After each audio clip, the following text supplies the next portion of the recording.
You are now in the Black Box. Whoa. With Spider Loke, Most Easty, a.k.a. VJ Keyway, and the Google Gang. Let's go! Snake with that hustle. Big shout out to my nigga SPI, Spider Loke. You know I'm in the Black Box. Had to come through, tap in, show love one time. Yeah, y'all make sure y'all subscribe. Stay tuned. All that. Jeter, gratitude is the attitude. The show is a blessing to be back in the Black Box as we blow a succession, even though I can't find my ashtray. The constant, consistent, continuous content creation campaign continues. Those are the 7 C's. As we navigate upon those 7 C's, I'll be the captain of the ship. SPI Easty, a.k.a. VJ Keyway, Mr. 1597 himself. Today, this is a weird title. I haven't watched it, but I figured it'd be something debunkable because it says Tupac warned us about Big U. Tricky title. I said Fee Nugget. Might as well check it out because it is the 7 C's, the constant, continuous content creation campaign continues. So with no further ado, let's see what they say Tupac and Big U have been up to. When I'm in jail for that case, and he out there living a mafia lifestyle, giving me no money, giving me no respect, giving me no tribute, rolling with my road dog who was there when I got shot. I mean, come on, man. I'm not paranoid. I'm not paranoid. So you comparing that to Pac? What? But y'all live Pac life. Okay. Y'all tripped on some who was trying to show y'all respect. Yeah. I remember where I was when Tupac got. I was in Salinas Valley, 180 level 4, and I remember when the officer came and told me. I was in Supermax, Wayside. That's crazy. He said, your homeboy's Tupac. I don't even know what to say. But the feds had plenty to say on Wednesday, announcing a wide-ranging RICO-style investigation, including multiple arrests of members of the Rollin' 60s neighborhood Crips, of which Henley was described as a leader. So Big U has officially been arrested and hit with RICO charges. And if you know anything about how that usually plays out, it's not looking good. Now here's where things get even deeper, because a lot of fans are bringing up how Tupac actually warned us about people like Big U long before all this went down. See, back in the day, Pac wasn't just rapping about street life or beefs. He was trying to pull the curtain back on what was really happening behind the scenes in the music industry. He called out the shady politics, the fake friendships, and most importantly, the way certain street figures were being used to control artists through intimidation and extortion. In fact, Tupac himself was extorted for years, but that only came to light after the FBI released top-secret files detailing how Pac was targeted by some very powerful and dangerous players. According to documents from FBI records, the Vault, a radical extremist group called Jewish Defense League, was suspected of extorting and sending death threats to popular rappers Tupac Shakur and Eazy-E shortly before their deaths. Wow, imagine that. Jerry Heller pulling out pistols, drawing down, and then this group threatening Pac and Eazy. Y'all believe there's some truth to that? That's a crazy thought. In the 1990s. And when you look at Big U's history, from his time in the streets to working closely with death row affiliates to now being arrested under a RICO case, a lot of what Tupac said suddenly makes way more sense. There's even this old tape floating around where Pac talks about how rappers were being pressured and manipulated by these dudes who had ties to both the streets and the executives. There's a lot to unpack here, so let's break it all down. From Tupac's warnings to Big U's rise in the industry to his alleged connection to the same people who extorted Pac, because at this point, it's not just about Big U. It's about everything Pac tried to expose before he was silenced. They finna try to tie Big U to everything that ever happened on the West Coast. That's crazy. Oh my. They gonna put a connection with Big U with Tupac. Two pulverizing figures, I suppose, from different generations. They still gonna find a way to connect them. Let's go. Let's get into it. I mean, what it is that the East Coast dealers got the as extortion. I came in everything because I dissed the Daily News. They put a hit out on me. When they tried to rob me, which is all they wanted to do, I knew what they told me. So let's rewind to the mid-90s when Tupac was everywhere, dropping hit after hit, but also speaking out in ways that made a lot of people uncomfortable. Pac wasn't afraid to call out the music industry, the gang culture, and the whole rotten system. America is the biggest gang in the world. You know what I mean? Look at how they didn't agree with Cuba. So what was to cut them off? That's what we do in the street. We block things off. I want to say stop the violence. I want to say the violence ain't good. And Why can't you say that then? Because that's not realistic.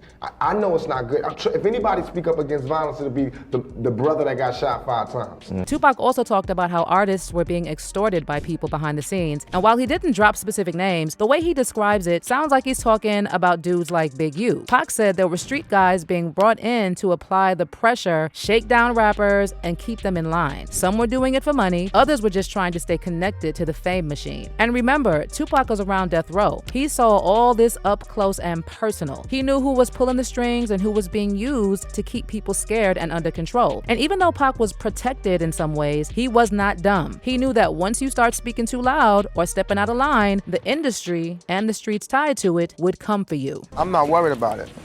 You know, they miss. I'm not worried about it unless they come back. Following this first shooting, Tupac told award-winning journalist A.J. Benza, who was at the rapper's hospital bed afterward, that he was going to die young. Tupac said, "Not this time, but it's coming." What makes this also chilling is that now, with Big U actually getting arrested and charged under a RICO indictment, it's like everything Tupac warned us about is finally coming to the surface. And fans Ain't that yeah, they got us on this one, y'all. I gotta go on and give it up. They just forced this to make some sense. Oh, blah, blah, blah, blah.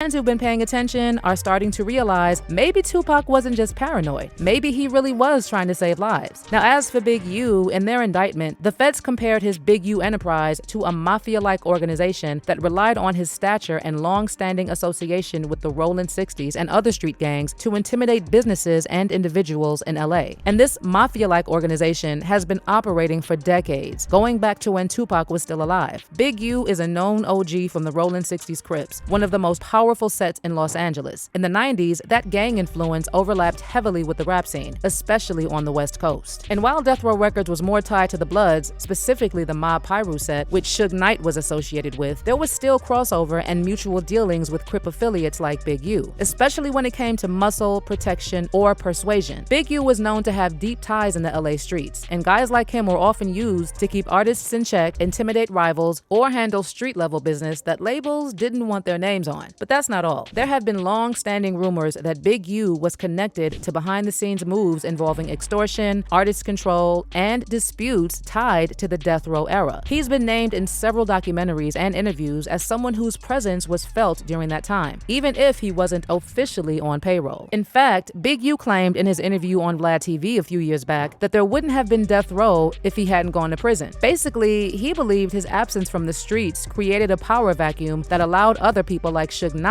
to rise and take control of the LA rap scene in the early 90s. You get out of prison, and then you start getting involved in the music industry. Mm-hmm. And Corrupt was the first artist that you started working with?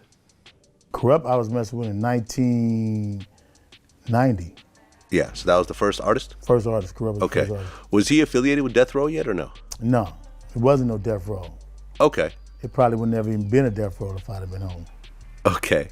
Fact. Now here's where it gets even deeper. Tupac reportedly Well, I reacted to a video that was something about that subject matter. I don't believe I chose sides, but I got a couple of calls from some power rules from the mob wanting to tell me their side of what it was like and how much Suge had. I never said that he was going to be able to stop Suge's mission. I understood that he probably felt confident that he could propose some opposition. But I never said he would be successful in stopping Suge's mission. No, I did not say that. Oh, my mama. had issues with members of the Rolling 60s Crips, and in 1993, he and Tretch got into a fight with some Crips at a comedy club in LA. This was during a time when tensions were running high between Death Row, which had ties to the Bloods, and various Crip sets, including the Rolling 60s. Suge Knight's close connection to the Mob Piru Bloods added to that tension, and because Tupac was rolling with Death Row heavily, he was pulled into the gang politics, whether he wanted to be or not. So when the Rolling 60s came in, they came in, deep. And what they did, they came in first and they just started picking up chairs and bottles and all the rest of that. We heard a commotion in the back and like, it wasn't really too much of nothing because we, you know, it could be fights anywhere, whatever. Before we got a chance to look back, like, BAF! I got hit in the head with a chair. But it was so you know, real, we had got green lit out there by the 60s. So that's a green light is like on site. Niggas is going roll on you and handle business. It's like a hit. So I had to get up with my family that was out there. And get this, when Tupac was murdered in 1996, Big U said the police actually thought his men were behind the hit, which he denied. Yeah. I remember where I was in Tupac. I was in Salinas Valley, 180 level 4. And I remember when the officer came and told me, he said, your homeboy's Tupac. I'm like, my homeboy's killed Tupac. What you mean? But the only thing he could correlate is said whoever Tupac had S hats on. And they got into with these dudes, and they saw it automatically in LA, that gold S hat, the Seattle Mariner hat, meant the homies. And I called the homies, like, man, and I had a cell phone at the time. Like, man, we had nothing to do with that. That was woo, you know what I mean, whatever happened. Yeah. So I'm like, oh, all right. And but that was. Get your Sweetie t-shirts, BayMacStreetwear.com. We got charcoal, turquoise, and we may have some other colors coming, but go get them. They coming. They going hot. We can't keep them. We only pressed up a dozen of each colors, and we had to reprint already. Sweetie t-shirts with loose lips that sink ships on there. Go grab yours, BayMacStreetwear.com. It was the first time I heard when Tupac had got killed. Did you hear the Keefe D confession? Mm-mm. You didn't hear Keefe D? Is that the bodyguard? No, Keefe D was Orlando Anderson's uncle. What he confessed to kill? Well, he confessed that Orlando Tupac. Oh. You want to hear it? No. Now, as for Tupac's relationship with the streets, it was always complicated. But what most people don't realize is just how much Tupac was paying attention to the shady business in the industry, especially when it came to people like Big U. In fact, many believe that Tupac saw what was going on behind the scenes with Suge Knight and Big U, and he tried to warn those closest to him about the dangers that lay ahead. Before his tragic death, Tupac had a lot on his mind and had already been involved in the music industry long enough to understand how deeply corrupt it could be. At the time, Suge Knight was controlling Death Row Records with an iron fist. And while Tupac was caught up in it all, it seems like he started waking up to the fact that there were a lot of dangerous players in the mix. Reports have surfaced over the years claiming Tupac saw through the facade that Suge Knight and Big U were putting on. Tupac was allegedly growing more and more disillusioned with the gang ties and underworld dealings that Death Row was connected to, especially as he got closer to Big U. He had always been outspoken about the way the industry used and exploited artists, and as his awareness of the darker side of things grew, he reportedly started warning people in his inner circle about Big U and his connections to Suge. Now, as for the connection between Suge and Big U, in Big U's recent RICO indictment, man, if they don't get out of here with that bullshit. Yes, I told you it was gonna be something debunkable. Man, that's fabrication, y'all. Tupac was not warning no Suge Knight about no Big U. Big U was nowhere around when Tupac and Suge was doing they thug this. Oh, my mama.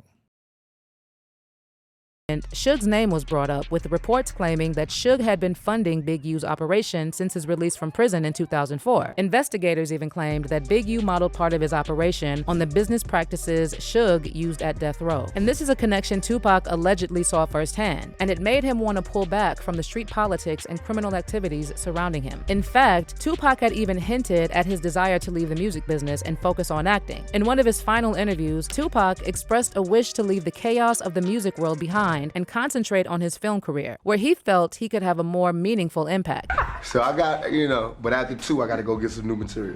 So you're going to do a romantic comedy anytime soon? We're going to see Tupac serenading a girl? No doubt. Working on my little production company, a movie production company. We got a lot of good things happening. So I'm just, if I say it right now, the way my luck has been going, it'll all fall through. But if I said it, you go, oh, that's really nice. But just give me a month, just so I can lock it down. Then I'll tell everybody. But it's good stuff. I just want to push the envelope and work. I want to move further away from the music and go start waning myself into the acting more. But sadly, Tupac never got that chance. His life was tragically cut short before he could make that transition. But many believe his desire to leave the industry was driven by his growing understanding of just how deep the corruption and violence ran, especially with figures like Suge Knight and Big U in the picture. And now with Big U facing legal charges and a growing spotlight on his connections to Suge Knight, it feels like Tupac's warnings are ringing truer than ever. But let's hear your thoughts on all this. Do you think Tupac really saw the danger surrounding people like Big U and tried to distance himself from that world? Or was it just a coincidence that Hell no, y'all reaching, push together, clickbaiting and all that, man. They gotta be more careful. Maybe I'm gonna have to pre-screen these a little better, y'all, because I wasn't feeling this one. This is bush. Oh, blah. Tupac of my generation, Pac was highly intelligent, but in our culture, street culture, especially in his generation, intelligence was viewed as a form of weakness.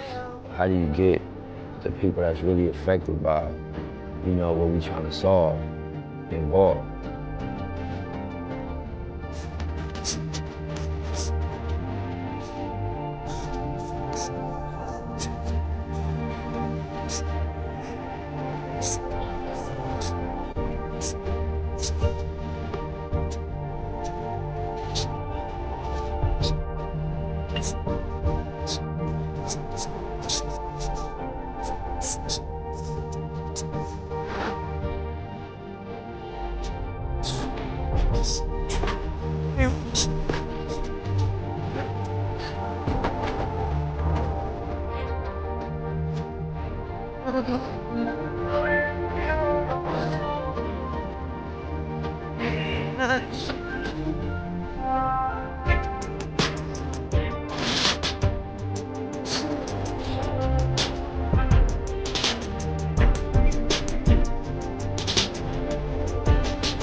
Mathematical mode, marathon, making moves, taking the heartbreaking news, make major breaking news.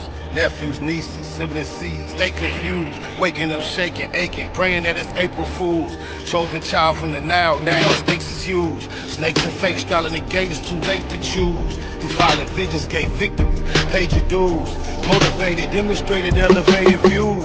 Truths don't die, we multiply. I ain't make the rules. Self-medicate, meditate, and celebrate the blues. Neighborhood, roller coaster, you can take the cruise, I'm good. Blue laces, suede Puma's favorite shoes. Jesus to the generation, you never save me on my babies. Most beautiful gift Puto ever gave me. For such a precious life, who decides Christ? I couldn't feel the slide twice, cuz they crucified Christ.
Like in that puzzle, big shout out to my nigga SPI, Spotter Low. You know I'm in the black box, had to come through, tap in, show love one time.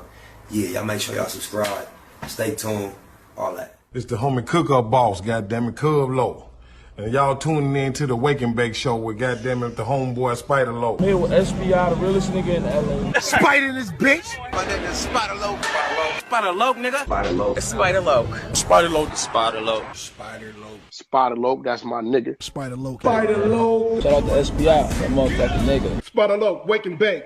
Better keep it Google, nigga. Loke is in LA somewhere doing what he's doing. In the words of Spider Loke on my mama's mama. Spider Loke's gear. This is Bay Mac. Nate Wood, C-Mac. Shout out my Loke, Spider Loke, huh? Nate Wood, on Hood. It's a beautiful world. You fight me? Fight, crib.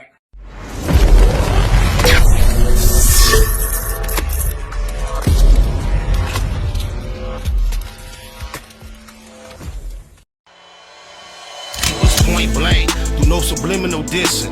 When I listen, I can tell you never been on no mission. Sticking to the script, don't care if I offend you. Neighborhood crib, the marathon I overlook my competition, never seeing them. I done trained my mind that I'm going. You could tell by how I walk, talk, I'm a boss. A east side millionaire, homie, what you thought? My life is a movie. They can't get close to me. They mad cause they can't be. I'm everything that they wanna be, yeah. You are now in the black box. Whoa! With Spider Loke, Most Easty, aka VJ Keyway, and the Google Gang. Let's go!